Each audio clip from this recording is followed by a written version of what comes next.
به نام خدای مهربان. سلام. تو این ویدیو میخوام در مورد تفاوت راه عرفان اسلامی و همچنین عرفان تصوف که سوال دوست عزیزمون بود، فکر میکنم آقا پیمان بودن، صحبت بکنم و ببینیم که به چه شکل تفاوت اینها چیه. و از این سوال خیلی خوشم اومد، چون مشخصه آدمی که سوال میپرسه طبعا اهل تحقیق و بررسیه و داره راه و روش ها رو با همدیگه مقایسه میکنه، داره میبینه که چطور باید پیش بره و از چه خطی پیروی کنه. ببینید دوستان، حتی تو همین مسیر چشم سوم برون فکنی، واقعیت اینه که مسیرها و خط خطوطها زیاده و متاسفانه یه سری هاشون شدیداً انحرافیه، یه سری هاشون شما رو به این تجربه ها میرسونه ولی در واقع شما رو از حقیقت توهی میکنه. یه سری هاشون شما رو به یه سری تجربیات میرسونه ولی در آینده شما رو به انحراف میکشونه. و اینکه انسان واقعا بتونه تو مسیر صحیح باشه و این تجربه هایی که ذاتاً برای رشد معنوی و روحی انسانه واقعا به درستی طی بشه، مسیریه که یک انسانی که سالکه و یک انسانی که میخواد رشد بکنه باید واقعا اینها رو جدی مد نظر قرار بده و واقعا در موردشون تعمق کنه، فکر کنه، بررسی کنه و تحقیق بکنه. اول بریم ببینیم که عرفان اسلامی چیه، عرفان تصوف چیه. یه تعریفی بهتون بگم، حالا اون چیزی هم که من خودم یعنی برداشت شخصی خودم بودم بهتون میگم و بریم ببینیم ان شاءالله یه نتیجه خوبی ازش بگیریم.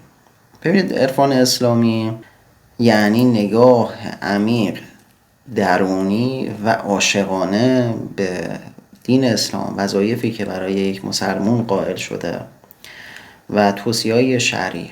متوجه شدی؟ یعنی چی؟ یعنی نماز صرفاً یه سری نماز خوندن نیست، یک حرکت عاشقانه است، یک عبادت عاشقانه است، خصوصاً بعد عشق به خداوند و عشق به معبود که منتهای همه چیزه. یعنی تمام اعمالی که ما داریم انجام میدیم، تمام عبادت ها، تمام این پاکی نفس ها، اینه که عشق ما به معبود در عمل و در واقعیت بالاتر بره و ما عاشق تر بشیم، به معبود وصل تر بشیم، اصطلاحاً به فرکانس خداوند تا جایی که میتونیم نزدیک تر بشیم و خدایی تر بشیم.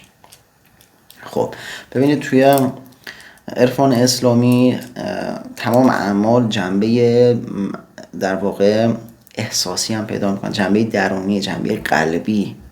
یعنی نماز خوندن صرف انجام وظیفه نیست، نمیدونم اگه انجام ندم مثلا گناه میشه، نه، اینجوری خیلی عرفان نگاه نمیکنه. درسته اونام صحیحه، اونا شرعیه، اونا فقهیه، ولی عرفان قلبی میشه، عرفان درونی میشه، دلی میشه. مثلا روزه صرفا گرسنگی کشیدن نیست، از نگاه عرفانی پاکسازی انرژی و نفس حیوانیه. متوجه شدید؟ و میگم همه اینا در راستای عشق به خداوند هست. حالا عرفان تصوف، حالا اون صوفی ها و اینا، جریانی که خوب از دل همین عرفان اسلامی در اومده، چیزی نیستش که مثلا ماورای اون باشه، نه، ولی خب بیشتر تمرکزش روی تجربه های مستقیمه.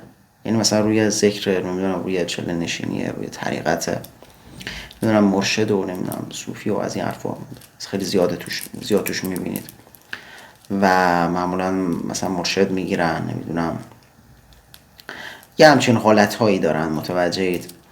و خیلی روی تجربه مستقیم بیشتر تاکید دارن که طرف تجربیات ماورایش مثلا داشته باشه. بذار اول شباهت ها رو بهتون بگم که این دوتا راه چه شباهت هایی دارن. حالا یه سری حالا ممکنه سریع برداشت اشتباهی بکنن، بعد بریم سراغ تفاوتاش. ببینم توی هر دوتا خب هدف عشق به خداوند، هدف نهایی عشق به خداونده و توی این زمینه پیشرفت کردنه و نزدیک شدن، بالا بردن فرکانسمونه. خب هر دوتاشون اتصال به عالم غیب، یا همون مثلا چشم سومی که ما میگیم یا برون فکنی که ما میگیم، اینا به این شکل نمیگم. دنبال مثلا اتصال به عالم غیب، نمیدونم دیدن حقایق باطن، شهود و این حرفا، هر دو هستن. خب اینم شباهت دیگه شونه. مورد دیگه اینه که هر دو ذکر رو، نمیدونم مراقبه و نمیدونم چله و این حرفا دارن. خب و مورد بعدش هم اینه که هر دوتاشون هم تو این زمینه مشترکن که انسان با ریاضت و تقوا میتونه به عوالم بالاتر برسه، میتونه به حقایق بیشتر برسه. اونا رو مثلا نمیگن توی بعد دیگه بره یا فلان، میگن به حقایق جدید دست پیدا بکنه، که البته اصل ترش هم همون حقایقه. در واقع انسان میتونه به رازهای هستی و عمق وجود خودش، اون عظمت روحی خودش، اون عظمت هستی، اون عظمت آفریدگار خودش ببره و به هر حال در نهایت رشد معنوی داشته باشه، بیشتر و عاشقانه تر خداوند رو بپرسته و در واقع سیر الاللهش قوی‌تر و تکمیل‌تر بشه. خب اما تفاوت‌ها چیه؟ ببین تفاوت‌ها اینه که توی عرفان اسلامی یا همون عرفانی که ما به اسم مثلا دین اسلامش، حالا تو بین ماها شیعیان میگیم، خیلی مستقیم از چشم سوم حرف نمیزنه. خب این شما معنا رو نگاه کنیم، مثلا ما حدیث نداریم چشم سوم، میگن مثلا چشم دل، چشم بصیرت، چشم حقیقت بین، یه همچین اصطلاحاتی به کار میبرن. یا مثلا مستقیم نمیگه برون فکنی، نمیدونم این حرفا، خب رد نمیکنه اینا رو، ولی مستقیم این اصطلاحاتی که ما میگیم و الان برامون شاید مبرهن‌تر باشه و واضح‌تر باشه رو نمیگه. خب ولی توی اون عرفان تصوف یا توی عرفان عملی میاد چیکار میکنه؟ میاد مستقیم میگه مثلا فلان ذکر رو بگو که چشمت باز شه. حالا الان بچه‌ها زود قضاوت نکن، صبر کنید، من دارم میگم، حالا نمیگم این بهتره یا اون بدتره، نمیدونم از این حرفا، بذارید آخر ویدیو بهتون میگم. میاد توی عرفان تصوف اینجوری مثلا شما میبینید، آره میگن یکی از ویدیوهایی که از اساتیدشون دیده بودم همجوری میگفت اینو بزن چشمت باز بشه، ذکر فلان رو بزن با به شوخی میگفت مثلا ذکر فلان رو بزن و ازش هم بگو مثلا چشم سماعت باز شه، یا میگن فلان کار و فلان چله رو بگیر برون فکنی بکن. اونم خیلی مستقیم حرف میزنن. خب حتی قدیمی‌هاشون حالا کمتر و جدیدشون دیگه خیلی مستقیم‌تر حرف میزنن و به این شکله. خب مورد دیگه که خب این نظر شخصی منه. خب ببینید دوستان، در مورد این قضیه من خیلی هم تحقیق هم کردم. خب کسی صحبت نکرد، هم یوتیوب هر جایی میخواید سرچ کنید بزنید ببینید به این شکل کسی به این وضوح نیومده صحبت بکنه. من خیلی هاشون دارن نظرات شخصیمو میگم، ولی به نظرم خیلی درسته و امیدوارم اگر تحقیق کردید به این نتیجه رسیدید هم بیاید بگید، هیچ مشکلی نداره. اگر به نتیجه دیگه هم رسیدید بیاید بگید. دعوایی هم با هم نداریم، میخوایم با هم رشد کنیم، میخوایم با هم یاد بگیریم، میخوایم با هم دیگه کمک بکنیم. خب ببین توی عرفان تصوف استفاده از ذکر و انرژی صوتی خیلی قویه و عمیقه، خیلی زیاده اصلا. مثلا ذکر یاهو مثلا. بعد یه نکته دیگه هم خیلی جالبه اینه که اینا مثلا میاد چیکار خیلی روی نفس، صدا، نمیدونم آهنگ، ریتم. شما مثلا نگاه کن مراسماتشون رو ببین، خیلی روی اینا چیز میکنن، خیلی جدی روش تمرکز دارن و حالا آدمایی که یه خورده درک انرژی دارن میفهمن که ببین این قضیه رمزش اینه که شما وقتی با یه فرکانس خاصی مثلا یه ذکری رو میگی توی حالت خاصی یا با یه ریتم خاصی، این اثرش رو چشم سوم بیشتر و این کارشون درسته. خب این کارشون یه خورده خوب آدمای خیلی و آدمای با تجربه هم خیلی بوده دیگه، به هر حال یه سری چیزای خوبم داره. خب و به نظر من باید یه سری چیزای خوبشون ازشون گرفت، استفاده کرد. من همینجوری نباید باشه که فقط بگی نه فلان مثلا انحراف نه، یه سری چیزای خوب هم دارن، یه سری تجربه عملی خوب دارن توشون. خب مثلا همین قضیه که ذکرها رو با یک ریتم میگن، این خودش اثرات داره. آدمی که درک انرژی داره واقعا چشم زمش بازی اینو میفهمه، دیگه نمیتونه دروغ بگه یا بگم نه این واقعا اثر داره، متوجه میشه آدم و اثرش عمیق‌تر میشه وقتی اون ریتم هستش. شما تو مراسماتشون هم نگاه کنید متوجه میشید. خب این یه تفاوت دیگه شون. تفاوت دیگه که در مورد برون فکنی حالا میتونم بگم اینه که خب تصوف خیلی برون فکنی رو خیلی حالت رسمی تر میشناسه. میدونید چی میگم؟ یعنی خیلی مستقیم تر اشاره میکنه.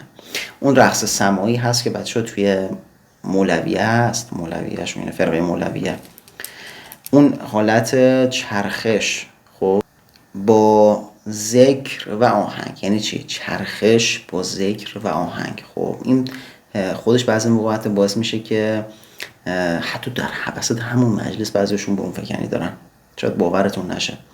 و اصلا این تمرینی که از تمرینات مخصوصیه که برای برون فکنیه. خب یعنی چرخش و ذکر و آهنگ همراهش. خب یعنی یک ریتم خاص، یک فرکانس خاص. بعضیشون حتی میبینید در حین همون چیز هم حتی برون فکنی دارن. یعنی خب این کلا یکی از میگم خیلی عملی تره. میدونید چی میگم؟ در عرفان اسلامی اما عرض کنم که سفر روحی داریم کلا. خب مثلا معراج پیامبر بوده دیگه، هممون میدونیم دیگه. بعد خیلی اولیا مثلا سفرهایی داشتن و سفرهای مختلف داشتن، یا مثلا مولا علی خیلی حتی فکر می‌کنم احادیثی هست که ایشون مثلا یه سری داستان‌های گذشته رو دیده، همچین اتفاقاتی افتاد، یا پیامبر خودمون یا پیامبران دیگه. خب اینا چی بوده؟ اینا سفرهای برون فکنی بوده دیگه، برون فکنی به زمانهای دیگه. خب ولی مستقیم بهش مثلا نمیگن مثلا فلان حضرت برون فکنی کرد، اینجوری نمیاد میگن. بیشتر به دید یک لطف الهی و یک مرحمت الهی بهش دیده میشه. و خب ببینید دوستان، واقعیت هم همینه. ببینید ما یه سری چیزا رو نمیتونیم از روحش جداش بکنیم. میدونی چی میگم؟ مثلا ما بگیم مثلا ازدواج چیه؟ ازدواج فقط مثلا که دوتا جفت با هم مثلا مسخره میکنن، مثلا با هم ارتباط داشته باشن. خب نمیتونیم بگیم ازدواج پیوند روحیه، تو نمیتونی این قضیه رو بذاری کنار بعد بگی مثلا این کارو فقط بکنید اینجوری بشه مثلا. خب این بحث ها واقعیت خیلی عمیقه. خب و حالا ببین من دارم نظر خودمو میگم، نیاد بعدم بگید که نه فلان جا اینجوری. من دارم نظر خودمو میگم. من عنوان یه آدمی که حالا یه سری تجربه تو این زمینه داشتم. مثلا توی عرفان اسلامی میگه سیر آفاق و انفس داشت، نمیدونم دیدار ملکوتی داشت، سیر ملکوت کرد، نمیدونم چشم دل باز شد. این حالت اینجوری به کار میبرن، با روحش، با اون حسش، با اون در نظر گرفتن الطاف الهیش بیانش میکنن. متوجهی؟ و به قول معروف میگن سوار مرکب درست تری هستن و اون جنبه روحی و معنویش رو واقعا حفظ کردن. یا مثلا حالا کسایی که اهل قرآن هستن حتما آیه رو دیدن دیگه. میگه مثلا و کذالک نرا ابراهیم ملکوت السماوات و الارض، و ما این چنین ملکوت آسمان ها و زمین رو به ابراهیم نشون دادیم. خب این چیه؟ تجربه ماوراییه دیگه، تجربه زمینی که نیست که با این چشم نمیدونم فیزیکی که نه چیزا رو ندیده که، قطعا سفر روحی داشته ایشون و برون فکنی براش اتفاق افتاده. متوجه شدید؟ ببین عرفان اصیل عرفانیه که مورد تایید ائمه است، عرفانیه که به تطهیر نفس، به خلوص نیت، اینجور چیزا توجه داره. نه اینکه من مثلا یه سری اعمال دارم انجام میدم ولی ته دلم مثلا یه سری تجربه است. خب این چه فرقی میکنه با یه آدمی که دنبال یه سری تجربیات ممکنه مادی باشه؟ خب تو داری از این موارد استفاده میکنی برای یه سری مسائل دیگه، یه سری لذت ها، یه سری شهوات حالا دیگه.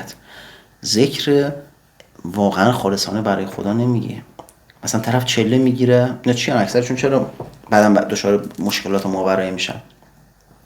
چله میگیره برای این چشمش باز شه، چله نمیگیره برای قرب الهی که اون چشمش هم باز بشه، مرتبت روحی هم پیدا بکنه، روحش هم پاکتر بشه و سبکتر بشه. برای این کار چله نمیگیره، آخرتش آبادتر بشه. چله میگیره که چشمش باز شه، چله میگیره نمیدونم برون فکنی بکنه.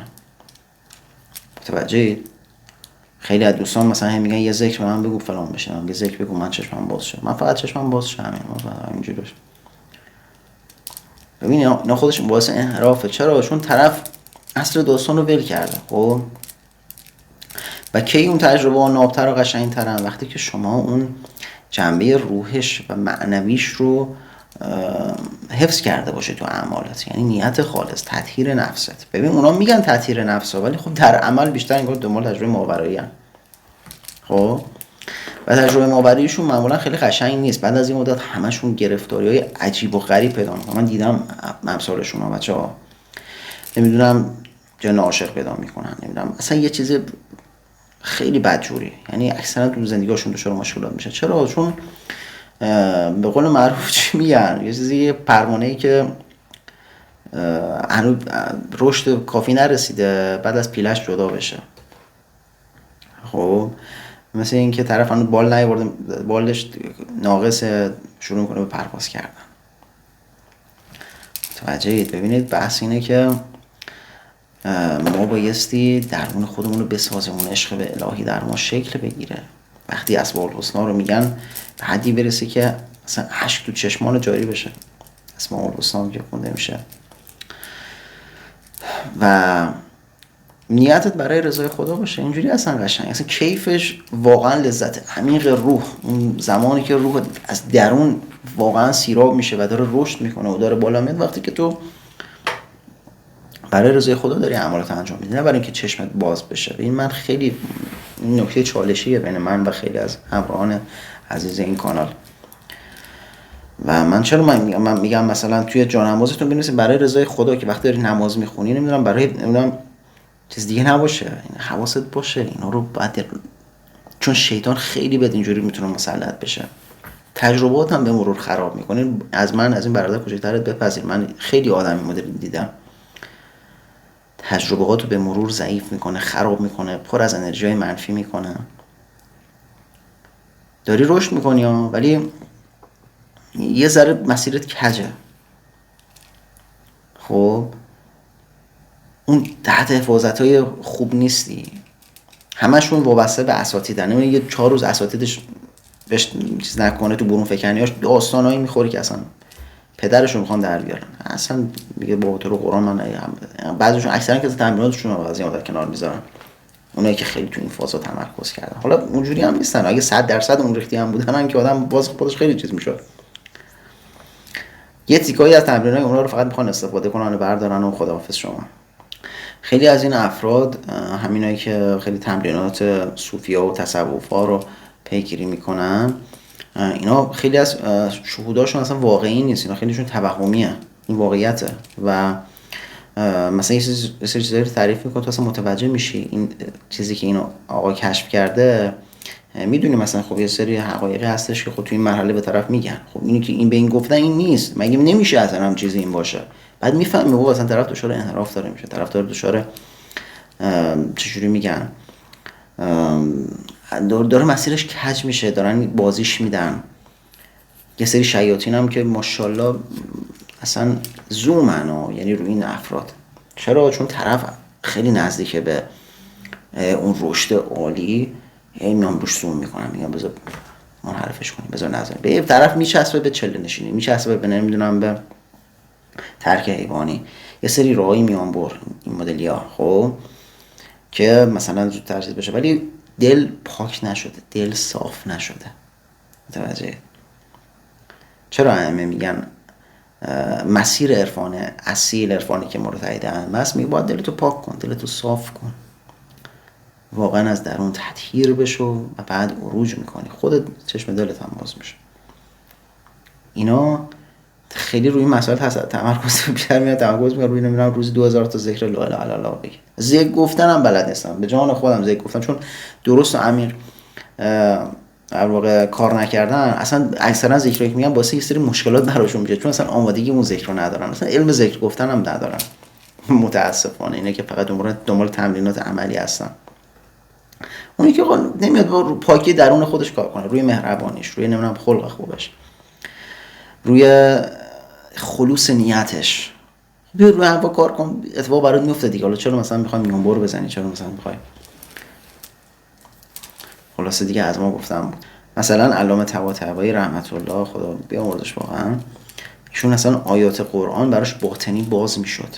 خب نمیدونم مثلا اینو چجوری برات بهتون بگم، آیات قرآن باطنی براشون باز میشد، یعنی اون حقیقت اون آیه براش یه جوری مکشوف میشد. خب یا مثلا آیت الله قاضی، آیت الله بجد، اینها چون مسیر رو درست رفتن، چون دچار انحراف نشدن، اون تجربه هاشون هم ناب و شیرین بود، قشنگ بود، لذت بخش بود. مثلا آیت الله بجد یه جا نشسته بود، اینقدر روح غرق لذت میشد، همینجوری سرش میرفت تو پایین. نگاه کن اصلا ویدیوهاشو ببینید، یه آدمی که مدیوم است ویدیوهاشو میبینه اصلا میفهمی آدم چرا میره تو خودش. اینقدر اون تجربه ها شیرینه بابا، اصلا بیرون نمیخواد ببینه چه خبره. اون میخوابه بلافاصله کالبد در میاد، میخوابه، یعنی بهتون بگم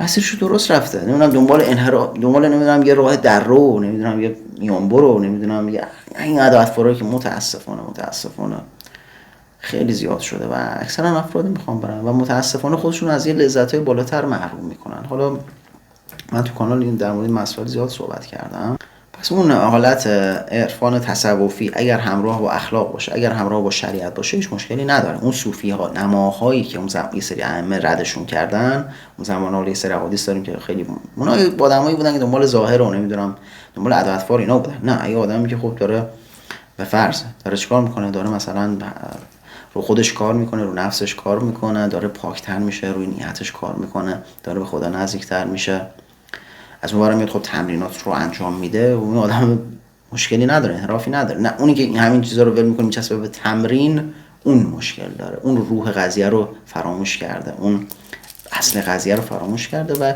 عرض کردم خدمتتون اینو از من بپذیرید که در آینده تجربیاتش رو دعا میکنه که خدا کنه که هر چه زودتر بیا آدم عادی تبدیل بشه و اون تجربیاتی که نداشته باشه، چون اینقدر باعث آزار ازتش میشه که خدا میکنه که دیگه تجربیات نداشته باشه. به پایان آمد این دفتر، حکایت همچنان باقی، به 100 دفتر نشاید گفت، وصف الحال مشتاقی. انشالله که در پناه خداوند نور و صفا باشید. التماس دعا دارم از همتون، از همه عزیزان، و ممنونم که همراه هستید و حمایت میکنید و در پناه خداوند باشید. فعلا خدا نگهدارتون.